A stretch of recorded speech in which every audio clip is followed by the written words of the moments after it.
electoral del gobierno de la provincia de Buenos Aires tiene una lectura política, una lectura económica, y necesitamos entender, porque hoy fue un día como de histeria en los mercados, que subió el dólar, Banco Nación, el blue, después por otro lado se desplomaron las acciones argentinas en Wall Street, los bonos, el riesgo país, las calificaciones de los bancos internacionales, y uno dice, Dios mío, ¿se va todo al demonio? O digamos, desencillamos hasta que aclare. Para contestar esta pregunta simple, sencilla, sin ninguna complejidad, estamos en comunicación con uno de los número uno, sino el número uno de los economistas argentinos, uno de nuestros preferidos. Hola, Enrique Sebach, ¿cómo estás? Hola, ¿qué tal? ¿A cuántos le dirás lo mismo? No, mira, vos ya 12, 13 semanas. No, mentira. ¿Cómo estás, Quique? ¿Todo bien? Bien, todo bien. Con mucho trabajo, me imagino, porque hoy fue un día enloquecedor. Sí, eso sí. Escúchame, ¿me tengo que preocupar por todo lo de hoy? ¿Nos tenemos que preocupar o vos decís que es una sobrereacción? Porque, viste, algunos te dicen, no, bueno, es la volatilidad electoral, encima el resultado no acompañó, pero bueno, la elección de fondo es en octubre, pero no el primero. A los premios, ¿viste? Entonces falta un montón. Bueno, sí, efectivamente. A ver, para contestarte, me acordé del presidente Truman de los Estados Unidos que buscaba economistas mancos. ¿Cómo es eso? Decía que cuando él le preguntaba a algún economista, le decía, bueno, te lo digo primero en inglés y después en castellano. In one hand, but in the other hand, o sea, te contesta por un lado es una cosa, por otro lado es otra cosa. Él quería que le dijera una sola cosa. A ver, la Argentina ya venía con problemas económicos, problemas macroeconómicos de antes de la elección. El gobierno le asignaba todo el problema de incertidumbre electoral. Yo creo que había, por supuesto, un porcentaje de incertidumbre electoral, como pasa siempre, pero había otro porcentaje derivado de que el Banco Central no compraba reservas, de que la economía se había estancado en materia de crecimiento, el salario real está frenado también por política antiinflacionaria, en fin, había elementos que corregir. O sea que ahora, sobre esos elementos que estaban de una economía que se había debilitado, te cayó. Bueno, el gobierno se compró una elección que no era para el gobierno, porque era de concejales de la provincia de Buenos Aires. Pero qué error estratégico. ¿Por qué el presidente a la cabeza de una elección no local, lo que sigue, mega local? O sea. Bueno, yo no me voy a meter ahí y no sé de. Sí, bueno, después lo hablamos con Carlos Fara, pero bueno. La verdad es que lo que hizo esto fue adelantar 50 y pico de días una incertidumbre electoral de octubre. Pero además ahora aumentó la incertidumbre, porque si el gobierno hubiera perdido la elección, o la hubiera empatado, o la hubiera perdido por poquito, bueno, se mantenía el mismo escenario que vos tenías el viernes a la tarde. Ahora, con este resultado que sorprendió a los encuestadores, a los analistas, a todos, porque si no hubiera sido una sorpresa, los mercados no hubieran reaccionado como reaccionaron, ya hubieran descontado antes el problema. Bueno, ahora tenés que esa incertidumbre que iba a llegar nada más que hasta el 26 de octubre, ahora la tenés ampliada, porque ahora el 26 de octubre no sabés qué va a pasar, porque ni siquiera vas a poder creer en una encuesta. Entonces, este periodo es un periodo más turbulento, porque otra vez, porque el gobierno no tiene reservas, entonces tiene que vender las reservas prestadas si quiere sostener el dólar, un tipo de cambio que parece que no es suficiente, porque sigue habiendo más demanda que oferta. Tiene que mantener su política antiinflacionaria en todo nivel, porque es su gran activo hasta digamos, para una elección, y eso pega sobre, otra vez, nivel de actividad, sobre la tasa de interés, sobre la deuda, sobre los créditos, etcétera. No tiene solución, por supuesto que tiene solución. Lo que no sabemos es, o por lo menos lo que yo no sé, es si puede seguir como hasta ahora, 50 días más, digamos, piloteando la situación para que no empeore sin medidas adicionales, o si la realidad lo puede llevar a decir, bueno, lamentablemente la realidad es más fuerte y tendremos que retocar algo en la política cambiaria o retocar algo en el resto de las políticas. Yo me inclinaría porque va a intentar el gobierno, como debería corresponder, mantener este escenario, entre comillas, de mayor estabilidad lo máximo posible, porque ahora eso sí empieza a pegar en la elección. O sea, hay una especie de boomerang, ¿no? O de retroalimentación. la política alimentó tiene efectos, tiene efectos sobre la economía, y la economía termina teniendo efectos sobre la política. Entiendo. Ahora, retomando esta idea que nos dabas de, bueno, hay que ver si sigue todo como hasta ahora o hace algunos retoques, algunos ajustes. Mi pregunta es, ¿cuán encorsetado está el presidente, bueno, o si querés el ministro de Economía, en función de lo autoimpuesto, ¿no? Porque ellos dicen el déficit cero es innegociable. Por otro lado, la flotación, bueno, ahí ya medio que sobre finales de la semana pasada habían dicho, bueno, podemos intervenir aunque no llegue al techo de la banda. Después la tasa de interés, ¿viste? ¿Cuánto más la podés subir? Ya es recontra recesiva. Los encajes están al tope histórico desde no sé cuándo, seguro que vos sabés. Entonces digo, ¿qué margen de maniobra tienen? Porque el déficit cero es irrenunciable. Entonces, ¿qué es lo que puede hacer? ¿Cuánto hay para hacer dentro de las bases, ¿no? De lo fundacional, como dice Caputo? Bueno, a ver, por suerte, o por suerte no, porque ha trabajado en esa línea y porque el presidente la defiende, el superávit fiscal no es negociable y no hay grado de libertad ahí. No. En todo caso, habrá grado de libertad derivado que puede surgir un nuevo impuesto o puede surgir otra baja de gasto, digamos, ¿no? Es decir, la Argentina tiene que entender quizá la principal contribución que ha hecho el presidente Milei a esta nueva etapa de la Argentina es que ya todos entendemos que no se puede estar con déficit fiscal y no se puede emitir. De hecho, el gobernador Kicillof también hizo su ajuste en la provincia de Buenos Aires, como lo han hecho otros gobernadores.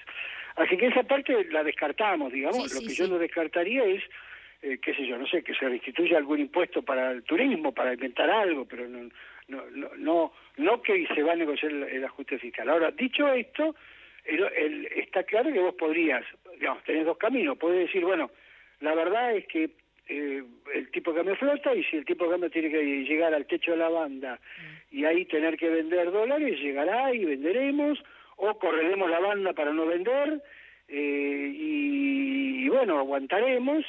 Y lo mismo pasa en la política monetaria. A ver, el crédito en la Argentina es muy chiquito, de manera tal de que influye menos en la actividad económica que si fuera Brasil o Chile o Estados Unidos, por supuesto, claro, porque todo el mundo tiene crédito. Acá los que tienen crédito somos pocos, o sea por la tarjeta de crédito, o sea porque tenés un crédito personal o tenés un crédito encubierto, y bueno, una pyme, o por supuesto que sufre si tiene estas tasas, y esto no puede durar mucho tiempo, pero bueno, un mes, 2 meses, y no financiarte y vender stocks en lugar de financiarte con el banco, o pagar la tarjeta en lugar de financiarte con la tarjeta, digamos, podés sobrevivir.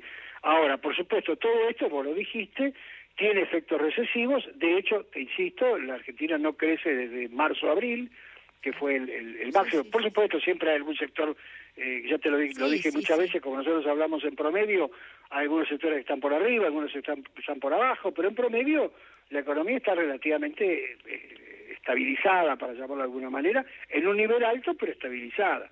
Entonces, siempre tenés algún pequeño margen de maniobra, sabiendo que algo tenés que sacrificar, o tenés que bancarte un tipo de cambio más alto y menos nivel de actividad para que no se traslade a precios, o tenés que bancarte, digamos, perder más reservas que son prestadas, insisto. Entonces, bueno, en ese mix iremos viendo cómo se desenvuelve el gobierno y si estas presiones que vimos hoy se estabilizan en estos números, o un poquito más abajo, un poquito más arriba, o se siguen generalizando. El problema, otra vez, vos lo decías en la introducción, primero que falta mucho, menos que en las PASO de Macri, que además era otra cosa, porque aquello era una PASO, segundo Macri se iba, y no tenía costos políticos, digamos, ¿no es cierto? Esto es una cosa de medio término, el presidente va a seguir y bueno, tiene que preparar las cosas para adelante. Ahora, está claro que, así como hacía falta una nueva hoja de ruta para la macroeconomía antes de esta elección y con cualquier resultado, ahora hace falta mucho más y será después de las elecciones, supongo. Claro, vos decís que va a ser como una suerte de aguantar hasta las elecciones y bueno, después veremos.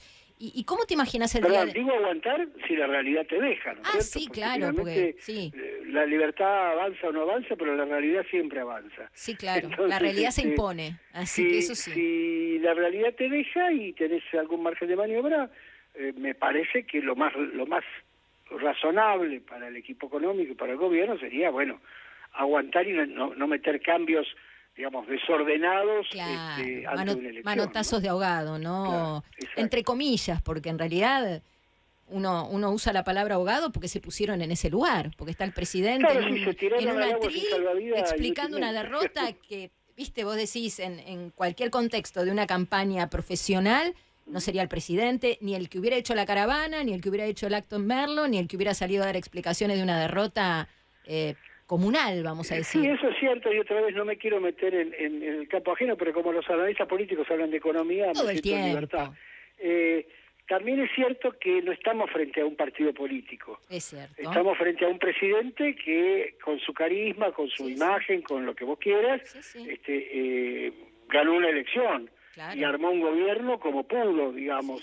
Entonces, por un lado decir, bueno, ¿para qué se mete en esta historia? Pero por otro lado, es el único que se podía meter. Claro, digamos. Es su propio activo, figuras, es su propio activo político. No hay muchas figuras visibles en ese contexto. La verdad que no. Y la última, Quique, porque sé que estás con muchos compromisos y quizás la más difícil y la más ingrata de las preguntas que te voy a hacer.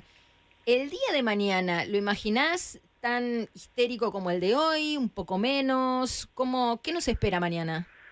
Bueno, una vez que la noticia se asimila y se ponen los precios, si no cambian las noticias, no cambian los precios, digamos, para ponerlo en esos términos. Sí, ya está digerido. Ahora, la verdad es que va a depender un poco de cuál es la respuesta del gobierno a esto, porque por ahora es una respuesta... Por ahora es política, mira, claro, es lo que te iba a decir, por ahora es una respuesta muy concentrada en la política, y subestimando, me parece a mí, los efectos económicos de todo esto. Fíjate que lo que tenemos como... Creo que también el gobierno ha recibido una mala sorpresa, golpe, o como vos quieras llamarlo, y también necesita unos días de adaptación a esta nueva situación, y además es un test interesante, porque a mí me parece, digamos, si todo finalmente sale bien en octubre, me parece un buen test para el gobierno que pase por una crisis, que no sea, viste, que alguna vez tiene que perder algún partido para ver cómo reacciona el partido siguiente, para reacomodar. Y además que le permita, digamos, rearmar el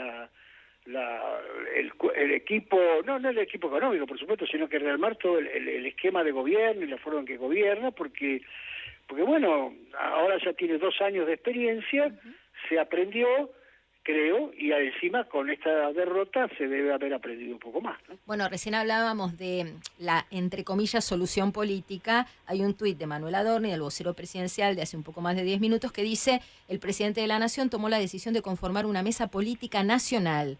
La misma será presidida por él y estará conformada por Karina Milei, Guillermo Francos, Patricia Bullrich, Santiago Caputo, Martín Menem y yo, dice Adorni, ¿no? Por él. El presidente de la Nación también instruyó al jefe de gabinete de ministros a convocar a una mesa de diálogo federal con los gobernadores. Asimismo, la mesa política de la provincia de Buenos Aires se ampliará en virtud de la representatividad de quienes conforman el espacio provincial. Como diciendo, le vamos a dar un lugarcito al PRO o lo que era Juntos por el Cambio, ¿no? Que estuvieron bastante marginados o que quedaron pintados de violeta, por decirlo simple. Por ahora la propuesta es política. Sí, la parte de los gobernadores me parece lo más interesante, porque, efectivamente hay que establecer un diálogo con los gobernadores, porque lo que viene en materia de reformas de fondo depende de los gobernadores y depende del Congreso, y el Congreso depende de los gobernadores. Total. El resto a mí, bueno, o sea, los mismos personajes sentados si cambias el mantel de la mesa, es la misma mesa, digamos, ¿no es cierto? Estamos de acuerdo. Esta solución restaurante, que también era muy común en el gobierno de Macri, ¿no? Andar armando mesas, bueno, qué sé yo. Opino igual que vos. No, está bien. Pero me da la impresión de que las personas que vos acabás de nombrar, son lo mismo. El presidente y el resto, ya están en contacto todo salvo el tiempo, parejas, digamos, no hace falta están todos los que eran. Mesa, pero bueno, quizá el que aparece explicitado es Santiago Caputo, que viste que había quedado un poco relegado en términos de estrategia electoral frente a parejas, pero bueno, acá aparece un poquito más protagónico, pero sigue Martín Menem allí, que se especuló un montón sobre cómo lo saludó Milei y si lo terminaban corriendo de la mesa de toma de decisiones. Bueno, aparentemente hay respaldo del presidente Martín Menem, ¿no? Pero bueno, ahí ya te meto en un terreno que no te querés meter. Así efectivamente. Te relevo. Gracias, Enrique, por la comunicación y por ayudarnos a entender. A ustedes, un beso grande, chao. Un cariño. Era Enrique Sebach, economista, y pasó por el aire del Observador 107.9. Hasta las 20. Hasta las 20. Calabró 100.